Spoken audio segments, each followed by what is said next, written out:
अस्सलाम वालेकुम नाज़रीन, मैं हूं कैसर खान और मेरे साथ आज मौजूद हैं सलीम साहब, जिनके साथ आज हम सियासी रंग में डिस्कस करेंगे जो बहुत बड़ी खबरें 2-3 सामने आई हैं एक ही दिन में। उसमें सबसे पहले जो बड़ी खबर सामने आई है वो गिलगित बल्तिस्तान की असम्बली से आई है, जहां पे एक करारदाद पेश की गई थी ईसीपी यानी इलेक्शन कमीशन ऑफ पाकिस्तान और अफवाज पाकिस्तान खराज तहसीन पेश करने के लिए कि उन्होंने पाकिस्तान की तारीख का सबसे बेहतरीन और अनबाइस्ड किस्म का इलेक्शन कंटेस्ट करवाया है। तो इस जो करारदाद थी, उसके साथ जो सलूक हुआ, जिस तरह से उसको मुस्तरद किया गया, उसके बारे में हम सलीम साहब से जानते हैं। और इसके बाद दूसरा जो हमारा टॉपिक है, वो ये है कि इस वक्त जो एयर मार्शल हैं ज़हीर अब्बास सिद्धू, उनको 1 साल की एक्सटेंशन दी गई है। इस बारे में जो हमारे वज़ीर दिफा हैं ख्वाजा आसिफ, वो किस कदर लाइल्म हैं, जो कि फ़ाद हुसैन के शो में आए और वहां पे आके उनको फ़ाद हुसैन से मालूम पड़ रहा है कि उनकी कितने साल की एक्सटेंशन हुई है, किस तरह से एक्सटेंशन हुई है और जो इस तरह से वो कर रहे थे, उसके ऊपर हम बात करेंगे। तो स्टार्ट करते हैं अपने पहले टॉपिक से। सलीम साहब बताइएगा हमें कि गिलगित बल्तिस्तान के अंदर क्या हुआ है? गिलगित बल्तिस्तान के अंदर भाईजान बड़े ही शर्मिंदगी का आप ये कह लें कि सामना करना पड़ा है। वहाँ पे जो हुकूमती इत्तेहाद है, यहाँ पर मैं थोड़ा-सा आपको बताऊँ, पहले जो थी वो पीटीआई की हुकूमत थी, उसको बड़े भोंडे तरीके से जिस तरह गिराया गया और उसके बाद जैसे वफ़ादारियाँ तब्दील करवाई जाती हैं, इसी तरह यहाँ पर भी वफ़ादारियाँ तब्दील करवाई गई और जो पपट लोग थे, जो हर दफ़ा बिक जाते हैं, मतलब इस तरह के, मतलब कहना नहीं चाहिए, हमें भी अच्छा नहीं लगता कि जो कश्मीर और गिलगित में हमने यही देखा कि जब भी ऊपर वफाक में हुकूमत तब्दील होती है, नीचे से जितनी भी पार्टी होती है वो किसी पार्टी से भी ताल्लुक हो, पीपल्स पार्टी का हमने हाल देखा, इसी तरह नून लीग का हमने हाल देखा, वो पूरी की पूरी पार्टी खत्म हो जाती है, सिर्फ 2-4 बंदे रह जाते हैं। इसी तरह यहाँ पर पीटीआई के साथ भी यही हुआ कि सारे बंदे छोड़कर चले गए, अभी भी असेंबली में उनके जो बंदे रह गए थे उनमें भी मुनहरिफ हो गए हैं। तो ये करारदाद पेश की गई थी जो पाकिस्तान में 8 फरवरी को जो इलेक्शन हुआ, जिसे पाकिस्तान की तारीख में ये कह लें कि सबसे बड़ा जो धांधला फेरा गया, जो जुल्लू फेरा गया, वो कहना अगर हम ये कहें तो इसमें कोई शर्म की बात नहीं है कि पाकिस्तान की तारीख का सबसे गंदा इलेक्शन हुआ और उसको जो खराज तहसीन पेश करने के लिए एक करारदाद पेश की गई नून लीग के जो हुकूमती अरकान हैं उनकी जानिब से। पर जब उन्हें जो शर्मिंदगी का सामना ये करना पड़ा कि जो अरकान कुल तादाद है जो गिलगित बल्तिस्तान असम्बली की, वो 33 अरकान है और सिर्फ 5 लोगों ने उसकी हिमायत की। मतलब कि जो नून लीग और पीपल्स पार्टी के अंदर लोग बैठे थे, शुक्र है कि जो जो वफाक में बैठ के जो हुकूमत बना रही है, जो चूचू का मुरब्बा इकट्ठा हुआ है, इनके तो ज़मीर नहीं जागे। इन्होंने तो हलफ ले लिए अल्लाह के 99 नामों के नीचे खड़े होकर, और जो अवाम का चोरी शुदा मैंडेट है उस पर ये आकर काबिज हो चुके हैं, असम्बली में बैठ चुके हैं, हुकूमतें बना चुके हैं। वफाक में अपनी हुकूमत है नून लीग की, और पंजाब में भी इसी तरह उनकी जो भतीजी हैं वो हुकूमत करके बैठ गई हैं। अब इन दोनों की सीटें, ये दोनों सीटें हार चुके हैं। तो गिलगित बल्तिस्तान वालों को यह तो खराज तहसीन पेश करना चाहिए कि उनके जो अरकान हैं वहाँ पर, चाहे वो हुकूमती अरकान हैं, उन्होंने कहा कि भाई हम रोजे की हालत में ये झूठ नहीं बोल सकते, इस करारदाद की हिमायत बिल्कुल नहीं कर सकते कि इलेक्शन शफाफ हुए हैं। उस पर जो नून लीग के अमजद थे, अमजद आफरीदी। अमजद अफरीदी, उन्होंने ये करारदाद पेश की थी। नहीं, सॉरी, जो इंजीनियर अनवर हैं उन्होंने करारदाद पेश की थी, जो कि नून लीग के मिनिस्टर भी हैं और साथ उनके रुकन भी हैं जीबी असम्बली में। हाँ जी, तो इसकी जो करेक्शन कर दूं मैं, अमजद जैदी हैं जो पीटीए के मुनहरिफ हैं, उन्होंने हमायत की थी। और जब ये करारदाद मुस्तरद हुई तो वो ही सबसे ज्यादा वो तिलमिलाए, जो सबसे ज्यादा गुस्सा भी उन्होंने किया कि भाई ये इस तरह क्यों कर रहे हो। तो मैं ये खड़े खड़े हो गए थे वो अपनी जो हाँ नशिस्त है उससे, और वो इधर उधर हाथ पांव मारने लग गए कि ये क्या हुआ। तो वो समझ आ जाती है ना कि जो बूट पॉलिश करने वाले होते हैं शहबाज शरीफ के चेले, तो वो नजर आ जाते हैं, हर असेंबली में मौजूद हैं छोटे छोटे शहबाज शरीफ। तो इस बात पर तो जो गिलगित के लोग हैं, वो अरकान हैं, चाहे वो हुकूमत में हो चाहे वो अपोजिशन में हो, उन्हें खराज तहसीन पेश करना चाहिए। और दूसरा, यहाँ पर जो पीटीआई थी और जेयूआई थी वो अपोजिशन में है, वो लोग खामोश रहे। अब बगावत जो होगी वो अंदर से ही होगी, मतलब इससे साफ जाहिर है कि वहाँ पर जो हुकूमती अरकान हैं उनका ज़मीर जागा और उन्होंने कहा कि भाई हम इस तरह की जो जुल्म किया गया है पाकिस्तान की 24 करोड़ अवाम पर, उसका साथ हम नहीं देते। और ये करारदाद मुस्तरद की गई, जो कि प्रेसिडेंट को, ईसीपी को, वफाक को और जो है फौज को जो खराज तहसीन पेश करने के लिए करारदाद पेश की गई थी कि आपने बहुत ही अच्छा इलेक्शन करवाया है। तो मुझे ये बताएं सलीम साहब कि जो चीफ इलेक्शन कमिश्नर जिस इलेक्शन का दावा कर रहे थे और नून लीग उनको मुबारकबाद दे रही है, पीपल्स पार्टी उनको मुबारकबाद दे रही है, चाहे वो सिंध हो, कराची हो, केपी हो या फिर पंजाब हो, तो इस सब के अंदर जो इस वक्त मुबारकबाद का सिलसिला जारी है, तो जीबी के अंदर क्या ऐसा उनको नजर आ गया कि उन्होंने उधर से बैठ के उनको मालूम हो गया कि ये इलेक्शन ठीक नहीं हुआ, जो इनको करीब बैठ के नहीं नजर आ रहा था, ये सारी करप्शन की जा रही है, धांधला हो रहा है। नहीं, पता तो सबको है, ठीक है? अब ये ख्याल है कि जो नून लीग के हुकूमत बनाकर बैठे हैं, या उसके साथ जो पीपल्स पार्टी है, फिर हुकूमती इत्तेहाद की बात करें एमकेएम, एमकेएम के बारे में तो ये कहा जाता है कि वो एक सीट भी नहीं जीते। वो जो हुकूमती इत्तेहाद में शामिल पीपल्स पार्टी है, वो कहती है कि भई आप तो एक सीट भी नहीं जीते, आप किस मुँह से आके असेंबली में बैठ गए हैं?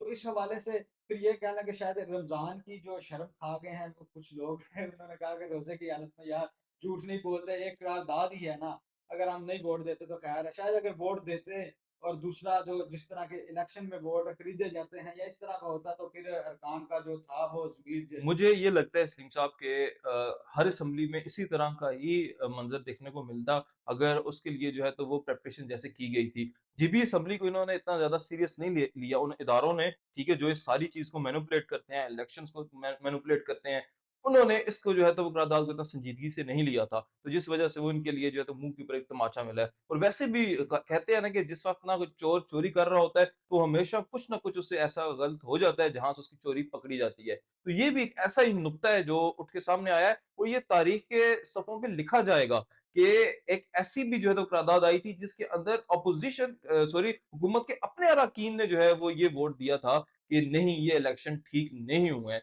और ये तो अब हैरानगी की बात है कि अगर कोई ये कहे कि इस वक़्त जो है जैसे आपने बात की है कि पीपल्स पार्टी सिंध में कह रही है, कराची के अंदर कह रही है कि एमक्यूएम को सही मैंडेट नहीं मिला। एमक्यूएम जो है तो वो इंटीरियर सिंध के अंदर कह रही है कि पीपल्स पार्टी को सही मैंडेट नहीं मिला। इसी तरह से ही पंजाब के अंदर जिधर नून लीग हारी है, वहाँ पे उनके लिए धांधला हुआ है, जिधर नून लीग जीती है, वहाँ पे साफ और शफाफ इलेक्शन हुआ है। तो ये पूरे मुल्क के अंदर यही हालात चल रहे हैं। ऐसे ही बलूचिस्तान, और बलूचिस्तान में तो जिन लोगों को पता ही नहीं था, जो लोग बैठ गए थे, उन्होंने कहा हमने इलेक्शन ही नहीं लड़ना, वो लोग भी जो है तो वो जीत गए हैं और बाकायदा फ़ोन उनको किए जा रहे थे। ये हमने भी देखी है वीडियोज़, आपने भी देखी है वीडियोज़ जिसके अंदर जो है तो वो कहा जा रहा था। चलते हैं अपने दूसरे टॉपिक की जानिब। तो सलीम साहब ये एक इंटरव्यू दिया फ़ाद हुसैन के शो में आए हैं जो कि रेड ज़ोन फाइल्स के नाम से शो करते हैं फ़ाद हुसैन। उनके शो में आए हमारे वज़ीर दिफ़ा ख्वाजा आसिफ। उन्होंने आके जो है तो उनसे जब सवाल किया गया जो कि हमारे ज़हीर अब्बास सिद्धू हैं पाकिस्तान एयर फ़ोर्स के जो चीफ हैं, उनके ऊपर एक्सटेंशन दी गई है 1 साल की। तो देखें ये जितने भी प्रोसेस होता है ये सारा वज़ीर दिफ़ा के अंडर होता है, उनकी सुपरविज़न में होता है, वो जो है तो एक्सटेंशंस देते हैं, ठीक है? तो ऐसा क्या हुआ कि उनको मालूम ही नहीं था कि उनको 1 साल की मिली है, उनको फ़ाद हुसैन कन्फर्म कर रहे हैं कि उनको 1 साल की एक्सटेंशन मिली है। फिर उनसे वो पूछ रहे हैं कि क्यों दी गई है ये एक्सटेंशन? तो उनके पास कोई जवाब नहीं था और वो क्या कह रहे हैं कि जी अफ़गानिस्तान और जो ईरान के साथ वाक़या हुआ था उसकी वज़ह से दी जा रही है और मुल्क के हालात ऐसे हैं कि जो एयर चीफ है उनको 1 साल की एक्सटेंशन देना बहुत ज़रूरी था, नागुज़ीर हो चुका था। तो इसके बारे में हमें थोड़ा-सा बताएँ। मैं ना आपको एक छोटी-सी एक बात बताता हूँ, जनरल फ़याज़ चिश्ती हैं, वो अपनी किताब में लिखते हैं कि जनरल टिक्का खां को ना मैंने एक मशवरा दिया था कि अगर एक्सटेंशन की बात हो रही है, अब एक्सटेंशन आप ले लेते हैं। तहरीक में ये नहीं लिखा जाएगा कि वज़ीर-ए-आज़म ने अपनी ख्वाहिश पर आपको एक्सटेंशन दी थी। हुँ, तहरीक में ये लिखा जाएगा कि जो बुड्ढा है, उसे कुर्सी से प्यार है, वो कुर्सी से चिमट गया है। ये आपके हुँ, बारे में ये लिखा जाएगा। तो जनरल फ़याज़ चिश्ती हैं, उनका ये कहना था कि टिक्का खान ने मेरी ये बात सुनी और उसके बाद उन्होंने एक्सटेंशन नहीं ली, क्योंकि मैंने ये कहा था कि लोग आपको इस अल्फ़ाज़ से याद करेंगे कि आपने अपने एक जूनियर का हक़ मारा है। पहले तो एक्सटेंशन ये इसकी किसी भी तरह हिमायत नहीं करनी चाहिए। मतलब एग्ज़ैक्टली। पाकिस्तान में जितने भी सियासतदान देख लें, जब ये इक़्तिदार में नहीं होते, तब ये ही कहते हैं कि ये एक्सटेंशन नहीं मिलनी चाहिए। अब इमरान खान की अगर बात करें तो उन्होंने अपने दौरे हुकूमत में जनरल बाजवा को एक्सटेंशन दी। इससे पहले नवाज़ शरीफ भी दे चुके हैं, आसिफ अली ज़रदारी भी दे चुके हैं। उन्होंने तो यानी को पूरी की पूरी टेन्योर की एक्सटेंशन दे दी थी। मतलब ये नहीं कि साल या 2 साल की नहीं, उन्होंने पूरा जितना उनका टेन्योर बनता था, उन्होंने एक्सटेंशन दी। इमरान खान के इंटरव्यू उठा के देख लें कि ये कहते थे कि एक्सटेंशन देना कोई अच्छी रिवायत नहीं है, क्योंकि जो नीचे अफ़सर होता है, उसका जो मोराल है, वो डाउन हो जाता है, उसका हक मारा जाता है। तो अगर मैं इक़्तिदार में आया तो मैं तो बिल्कुल ही एक्सटेंशन नहीं दूँगा। फिर हमने देखा कि जब जनरल बाजवा की एक्सटेंशन की बारी आई, तो सब जमातों ने लाइन में खड़े होकर जनरल बाजवा को वोट दिया, बाकायदा उसके लिए कानून साज़ी करवाई गई। उस वक़्त जिस नून लीग के उनके साथ जो आपने देख आप सब पाकिस्तान को पता है कि किस तरह के मामलात चल रहे थे। नवाज़ शरीफ उनका नाम ले रहे थे जलसों में। वो जो नून लीग का आपने ये देखें आलम देखें कि उन्होंने गैर मशरूत पर कोई शर्त नहीं रखी एक्सटेंशन के हवाले से। उन्होंने कहा कि आप एक्सटेंशन का वोट दें। मियाँ नवाज शरीफ ने लंदन से बैठ कर ये हुक्म जारी किया और सब जमातों ने दी।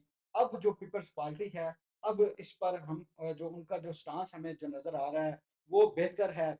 उस हवाले से कुछ नहीं कहा जा सकता, जब वक्त आएगा वो बताएगा। ये एक्सटेंशन थी, एक छोटी एक्सटेंशन थी। और इस हवाले से जो है अब, जैसे कि आपने अपनी पहले शुरू में बताया कि ख्वाजा आसिफ बिल्कुल उन्हें पता ही नहीं था, क्योंकि उन्होंने दी ही नहीं। जिन लोगों ने लेनी थी उन्होंने ले ली, खुद ही ले ली। अब जो शहबाज शरीफ है वो यस बॉस है।